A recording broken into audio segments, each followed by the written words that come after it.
precise language of the engineer, it's called the jet propulsion gas turbine.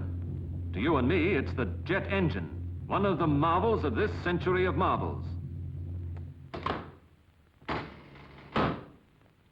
When they start it up, stand back. Its deep-throated voice will climb to the shrieking of 1,000 fiends.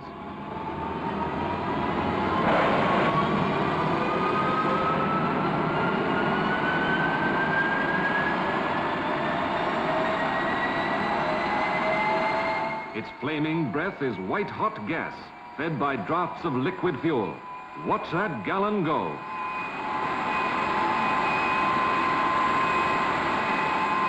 And all around, the straining fury of its power sets the very air a-shudder. Here is the inside story. Air and fuel ignited in combustion chambers, and the resulting gas ejected through a jet pipe at the rear.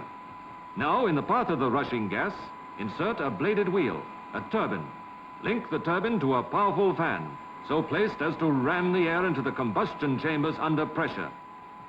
Let the gas drive the turbine and the fan.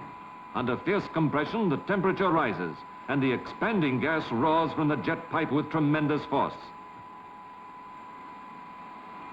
This is the turbine jet, the power that is driving the fighters of today through the sonic barrier. Now, on the forward end of the shafting system, mount an air screw. Here is another new means of propulsion, the turbine propeller, the engine that is opening fresh vistas of simplicity, efficiency, speed.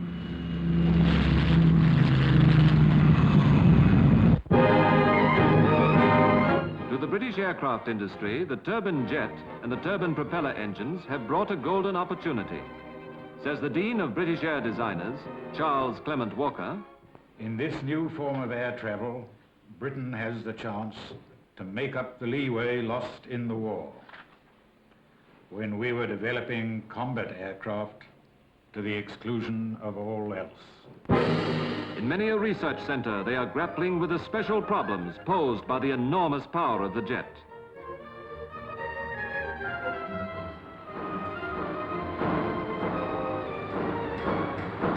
And as Britain's new prototypes take shape, planes which many believe will give her a leading edge in the competition of the sky, a glimpse of the future they are heralding is given by the well-known airline executive, Peter Masefield. At a speed of 2,000 miles an hour, which is at least in sight, the journey from London to New York could be completed non-stop in about 2 hours. And because New York time is 5 hours back on London time, passengers could leave London after lunch, say at 2 o'clock in the afternoon, and arrive in New York for an 11 o'clock coach the same morning. So as far as the clock goes, they would arrive 3 hours before they started. No wonder that amid such promise of adventure, the rising generation should desert all loyalties to the footplate and the fire brigade, should crane its neck skyward to the streaking silver that bespeaks tomorrow. There's a meteor! Look, an 852! SRA-1, fighting flying boat. Gosh, what? It's upside down! The Hawker N746. That's a vampire.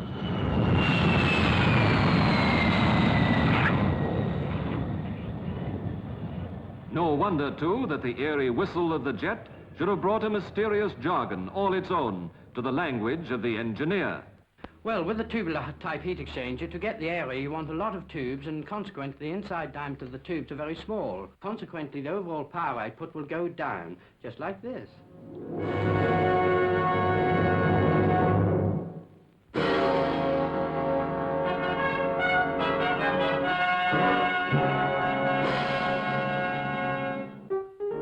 It began in the year 1926. Remember 1926, when the symbol of Great Britain was a famous bowler hat, when America stood silent at Valentino's grave,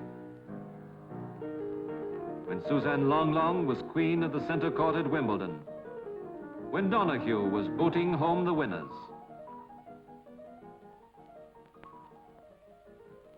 In that year, at the Royal Air Force College at Cranwell, there was a young cadet who had been interested in aircraft since the tender age of 3. His name, Frank Whittle. Now in his 19th year, Cadet Whittle wrote a thesis. His idea was not new. 2,000 years ago, Hero of Alexandria had thought of it.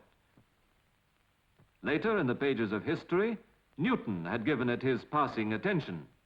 But Whittle believed that this idea could fly. It was fortunate indeed that Whittle's notions should gain the sympathetic ear of his instructor, Flight Lieutenant Patrick Johnson.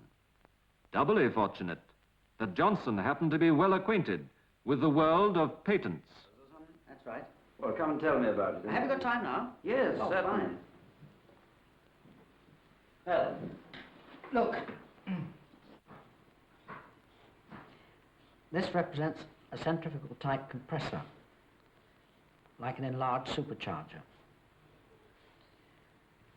I use this to pull in air at the front and to compress it into combustion chambers, like this, where the injection and burning of fuel heats and expands the air and gives it enough energy to drive a turbine, which drives the compressor, after which the air still has enough energy to give a high velocity propelling jet. have you ever patented anything? No, I don't know a thing about it. Does a patent both publish and protect? That is the whole point of patents. But one thing's essential. File a patent application before touting the thing round. Otherwise, you haven't a hope. I'll tell you what. Let's rough out a specification now. Fine, what do we do? Well, you make a rather better sketch, and I'll get on with the clever bit, the writing. Okay.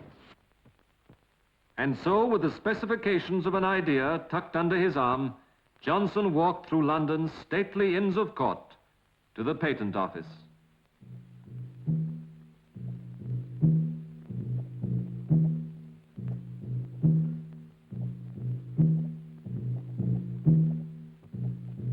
On his way, he glanced into the library, that famous library where the walls are lined with dreams, illustrious, unknown, crazy. Would this dream fade forgotten too? Or might it usher in a revolution in technology? In the county of Leicestershire stands the town of Lutterworth. Here John Wycliffe was born. From here Thomas Cook organized his first tour. And here too, in a disused foundry, a little company set out to bring the idea of the jet to roaring life. Here, Whittle and his associates started up the age of the gas turbine, and in so doing, embarked on the inventor's long road of discouragement and danger.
England heard little of all this, but what it heard convinced it that this idea could only fly in the face of all experience.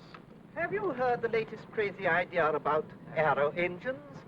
Some Air Force chap, Whittle, I think his name is, or something like that. Yes, something about using gas, 500 or 600 degrees temperature. Nothing could take a temperature like that. Why, the whole thing would explode in his face. But across the fields of Leicestershire, where Squire Osbaldeston once ran his 30 miles a day, and Nimrod talked horses all night as the pot went round, a new music began to mingle with the sound of hoof and horn, the whining cry of a gas turbine running sweet and true.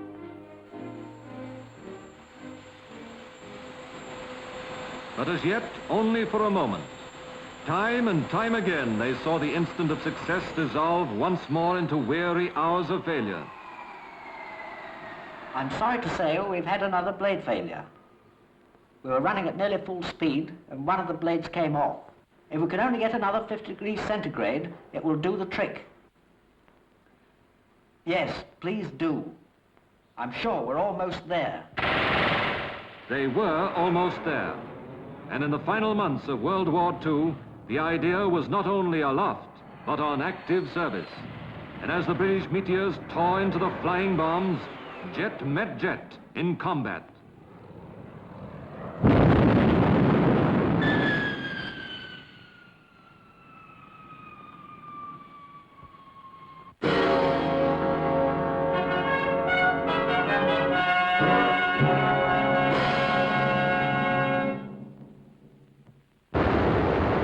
In a few short years, the gas turbine has burnt its fiery mark into the calculations of engineers and economists alike. Yesterday, a hope in the minds of a dogged few. Today, manpower and money on a national scale are flowing into its development. For in this latest wonder of applied science, Britain sees a source of her future wealth and welfare.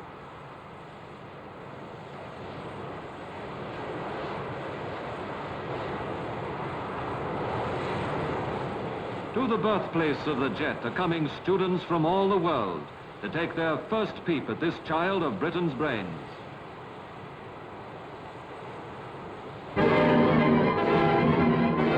But most vital to a people whose memorials of the poignant past daily remind them of the stark needs of the present is the fact that this invention places in their hands an export attractive to nearly every progressive country overseas. In the factories whose devoted labor sustained the fighter pilots through the days of peril, skills famous the world over are now working to capacity on foreign orders for a new prime mover, at once cheap, efficient, simple.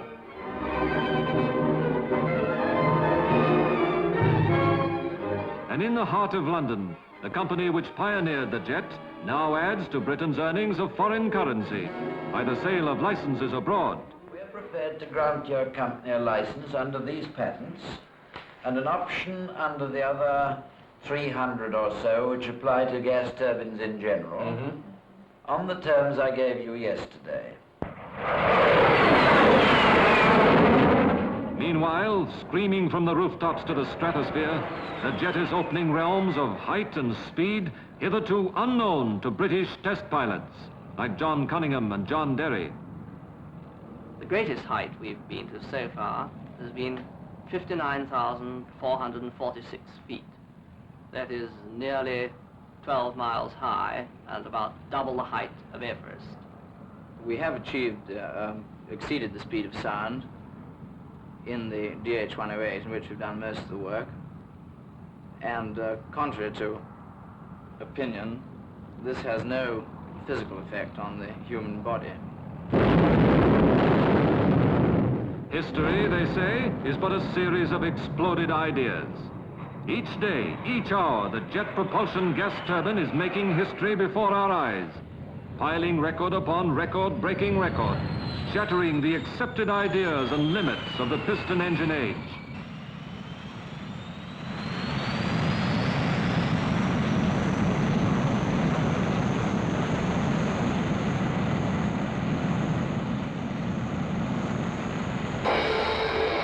But today, British engineers are foretelling as great a future for this marvel on the ground as in the air.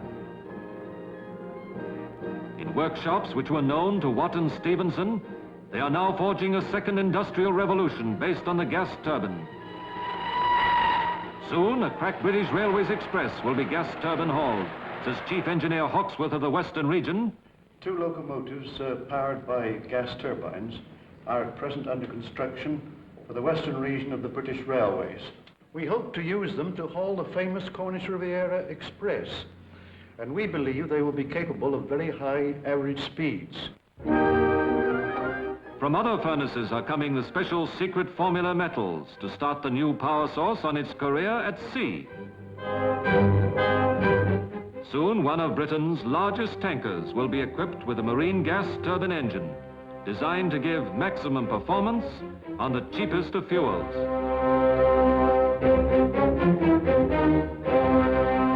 I've just had a communication from the company in which they say that our gas turbine is nearly ready. We're all ready to accommodate it and test it out under sea-going conditions. But Captain McDougall will not be the first skipper to sail under gas, for already under trial is the first gas turbine warship, His Majesty's experimental gunboat number 2009. By land and sea and air, the story is the same. From Britain's laboratories and factories and airfields, the whistle of the jet is spreading all around the globe. A contribution of dimensions yet unfathomed to mankind's mastery of space and speed and power.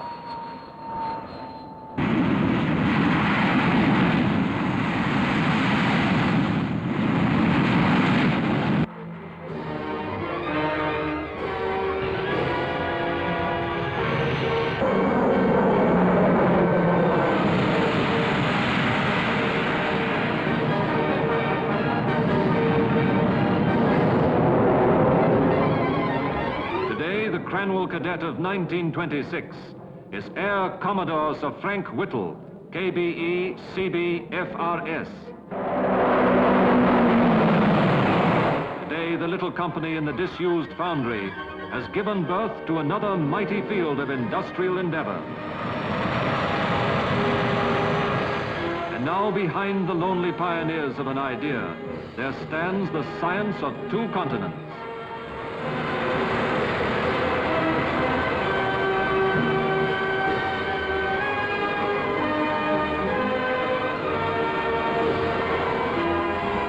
A century ago, the jet propulsion gas turbine did not exist. In a quarter century, it has given us a vision of the sounds and shapes of future time. What wonders will the jet have wrought? A quarter century from now.